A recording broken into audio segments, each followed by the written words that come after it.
आज फिर से हम नए वीडियो के साथ आपके साथ प्रस्तुत है। ऐसा है, आज हम केचुआ के बारे में जानेंगे कि वर्मी कंपोस्ट बनाने के लिए मुख्यतः कितनी केचुआ की आवश्यकता होती है और कौन कौन सी है। तो गत कल की क्लास में यह हुआ था, बताया गया था आप लोगों को कि भाई वर्मी कंपोस्ट बनाने के लिए कितने प्रकार के केचुआ चाहिए? 3 प्रकार के, जो इटालियन केचुआ है। इटालियन केचुआ है, उसमें पहला था अपना एसिनिया फटीडा।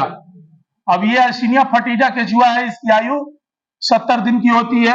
इसका लंबाई जो होता है 100 mm का होता है, मतलब 3 से 4 इंच की। बड़ी ये केचुआ नहीं होती है, मतलब ये साइज की होती है। आप फोटो में देख भी सकते हैं कि क्या लंबाई है इसका, मतलब ये ज्यादा लंबा नहीं। 100 mm का मतलब 3 से 4 इंची, 25 mm का 1 इंची होता है, तो 100 mm का होता है। अब क्या है, यह इसका वजन जो है 1.5 ग्राम के आसपास लगभग होता है। और इसका एक औसत है खाने का जो रेशियो है, मतलब जो हम वर्मी कंपोस्ट बनाने के लिए गोबर या फसल का अवशेष का इस्तेमाल करेंगे, तो जो ये आहार ग्रहण करेगी यह लगभग 7 ग्राम मिलीग्राम यह प्रतिदिन गोबर खाने की क्षमता रखती है। ठीक है ना। अब इसका रंग क्या होता है कि गुलाबी कलर का होता है, आप देख सकते हैं गुलाबी कलर का होता है। ऐसे ये इसके जो मुंह का ये होता है, वहां गांठ बना होता है, गर्दन के पास जो होता है गांठ बना होता है। और ये आपको बताया भी है कि केचुआ एक उभयलिंगी जीव है। और धरती पर एक बात और जान लीजिए, अब क्या है कि धरती पे, पूरे विश्व में इस धरती पे केचुआ ही एक ऐसा जीव है जो किसी भी पदार्थ को अगर खाता है तो संपूर्ण उसको पचा जाता है। बाकी जीव नहीं है, खाएगा तो जब भी अवशिष्ट होगा तो वो पच के नहीं निकलेगा, वो फिर वैसे ही निकल जाएगा, मतलब उसका संपूर्ण निष्पादन नहीं होता। लेकिन केचुआ एक ऐसा चीज है कि जिसको खाता है उसको नष्ट कर देता है। आप देखे हैं पशु को क्या करते हैं, भाई गेहूं खिलाते हैं। अब सुबह अगर गोबर करेगी तो देखिए गोबर में गेहूं क्या होता है, दिखता है ना, पचता है। लेकिन ये अगर जो खाएगी, मान के चलिए आप गोबर डाले, फसल अवशेष डाले, तो उसमें बहुत सारा घास, आपका खेत का घास होता है, उसको भी हम इसमें डालते हैं। वर्मी कंपोस्ट इसीलिए डालते हैं, एक तो सड़ेगा गलेगा, प्लस उसको केचुआ जब खाएगा तो उसके बीजों को भी खा जाएगा। अब बीज को खा गया तो उसको पूर्ण रूप से डिस्ट्रॉय कर देगा। जब वो मल करेगा तो बीज फिर जमाव के लायक, तो बीज रहिए नहीं जाएगा, उसको मल में तब्दील, मैंने पूर्ण रूप से निष्पादित कर सकता है। और ये एबिलिटी पूरे धरती पे किसके पास है? केचुआ के पास है। जो खाएगा उसका संपूर्ण पचा के ही बाहर निकालेगा। समझिए कि कितना लीवर बरियार है इसका, है कि नहीं। तो ये चीज है। अब यह 21 दिन में व्यस्त हो जाता है। यह एसिनिया फटीडा जो केचुआ है, यह 21 दिन में व्यस्त हो जाता है। और व्यस्त होने के हर 3 दिन में यह क्या करता है, 1 अंडा देता है। सॉरी, यह 3 दिन में अंडा देता है और 3 से 4 अंडे इसके होते हैं।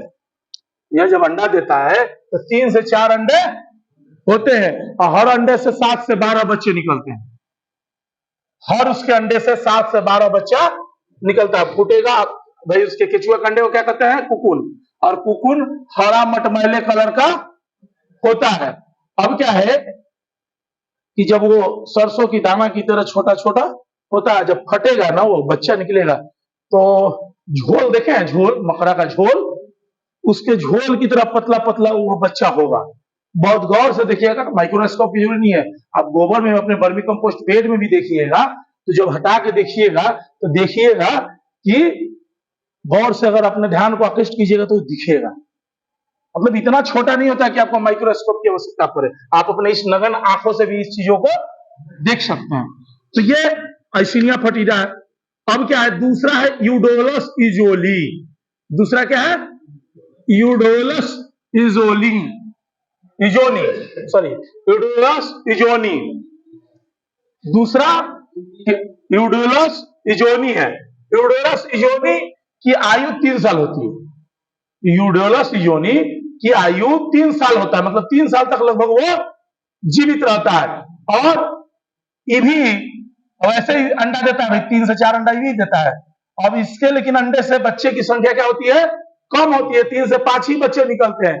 केचुआ का रंग क्या है, लाल भूरा बैगनी कलर का होता है, देख सकते हैं। और यह 200 mm का होता है, मतलब ये 8 से 9 इंची के करीब करीब होता है लंबाई इसकी। देखिएगा ये लंबा होगा, करीब नापिएगा तो 1 बित्ता का होगा। और ये 8 से 9 खंडों में इसका पार्ट बटा होगा, किसका, यूडोलस इजोनी का। यूडोलस इजोनी का जो शरीर होगा वो 8 से 9 खंडों में बटा होगा। अब क्या है, ये थोड़ा सा गोबर उससे ज्यादा खाता है, इसकी खाने की अपेक्षा ये कि 60 ग्राम ही खाएगा, 60 मिलीग्राम ये गोबर एक दिन खाता है। एक औसत है जो खाने का देखा गया है कि यह, और इसको जब बच्चा अंडा से बच्चा निकलेगा, बच्चे से जब ये वयस्क होगा तो 40 दिन के बाद यह वयस्क हो जाएगा। 40 दिन के बाद क्या होगा, वयस्क हो जाएगा, और यह फिर अंडा देने के लिए यह पर्याप्त होगा। तो ये आप फोटो में भी देख सकते हैं कि ये यूडोलस इजोनी है। तो ये दो आपका आइसिनिया फटीडा और यूडोलस इजोनी दो ऐसे केचुए हैं जो हमारे वर्मी कंपोस्ट बनाने के लिए बहुत अच्छे हैं। और अपने बिहार में, अपने परिप्रेक्ष में, या जहां तक अभी तक हम जो देख रहे हैं उसमें यही दो केचुआ सबसे ज्यादा उपलब्ध है। तीसरा भी है परियोनिक्स एक्सावेक्स, तीसरा है परियोनिक्स एक्सावेक्स।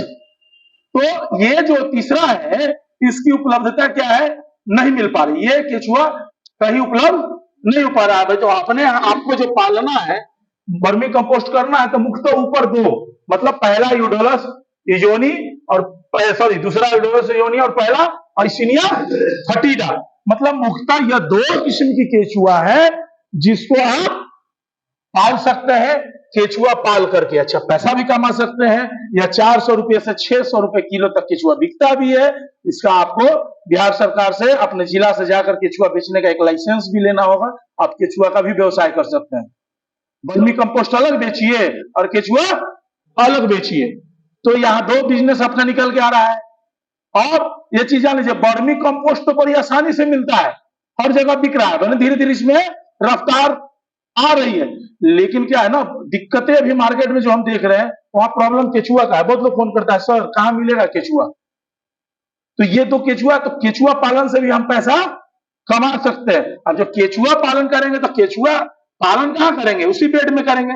अभी हम आगे चलते हैं कि कैसे करेंगे और कौन कौन विधा से करेंगे, कितनी विधियां हैं उसकी, कौन कौन सी विधि से हम केचुआ पालन करें या वर्मी कंपोस्ट उत्पादन करें। मतलब किससे हम वर्मी कंपोस्ट बिजनेस लेवल पे कर सकते हैं और किसको हम केचुआ लेवल पे कर सकते हैं। तो ये केचुआ का जाति रहा जिससे हम वर्मी कंपोस्ट बनाते हैं। और फिर से हम नए जानकारी और नए टॉपिक के साथ आपके समक्ष मौजूद रहेंगे। और आपको अगर लगता है कि कोई ऐसी बातें जो हमें बतानी योग्य है तो आप कमेंट बॉक्स में जाके अपना विचार विमर्श दे सकते हैं, या कोई सभी सवाल पूछ सकते हैं। अगर कोई भी परेशानी ऐसा लगता है कि नहीं, हाँ हम उस पर कोई वीडियो बना सकते हैं, तो उसकी भी आप हमें सलाह दे सकते हैं।